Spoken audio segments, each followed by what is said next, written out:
Well, good morning, everybody. And let me say a couple of notes of appreciation. First of all, to the Prime Minister of Pakistan and to Field Marshal Munir, who were both incredible hosts. And whatever shortcomings of the negotiation, it wasn't because of the Pakistanis, who did an amazing job and really tried to help us and the Iranians bridge the gap and get to a deal. We have been at it now for 21 hours, and we've had a number of substantive discussions with the Iranians. That's the good news. The bad news is that we have not reached an agreement, and I think that's bad news for Iran much more than it's bad news for the United States of America. So we go back to the United States having not come to an agreement. We've made very clear what our red lines are, what things we're willing to accommodate them on, and what things we're not willing to accommodate them on.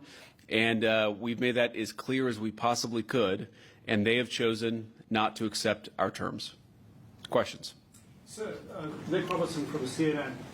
Precisely what have they rejected here? Can you help us understand it a little bit? Well, I won't go into all the details because I don't want to negotiate in public after we negotiated for 21 hours in private. But the simple fact is that we need to see an affirmative commitment that they will not seek a nuclear weapon, and they will not seek the tools that would enable them to quickly achieve a nuclear weapon. That is the core goal of the President of the United States, and that's what we've tried to achieve through these negotiations. Again, their nuclear program, such as it is, the enrichment facilities that they had before, they've been destroyed.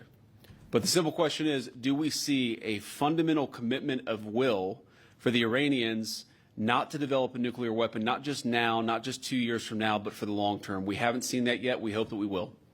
Jen. Was there a framework on anything? And also, did the Iranian frozen assets come up, and did you reach any conclusions on those frozen assets? We talked about all those issues, Jen, and we talked about a number of issues beyond that. And so certainly those things came up. But again, we just could not get to a situation where the Iranians were willing to accept our terms. I think that we were quite flexible. We were quite accommodating. The President told us, you need to come here in good faith and make your best effort to get a deal.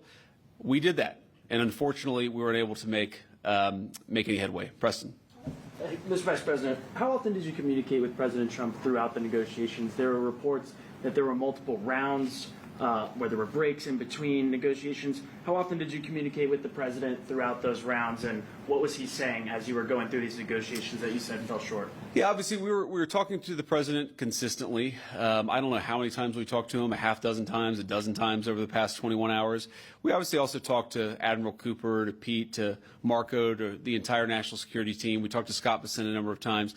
So look, we were constantly in communication with the team because we were negotiating in good faith. And we leave here with a very simple proposal, a method of understanding that is our final and best offer. We'll see if the Iranians accept it. Thank you. Mr. Vice President, where does this leave the Strait of Hormuz? Did you going back to Prime Minister Netanyahu at all today? What about the Strait of Hormuz? Did they give you any indication of the Supreme Leader's health?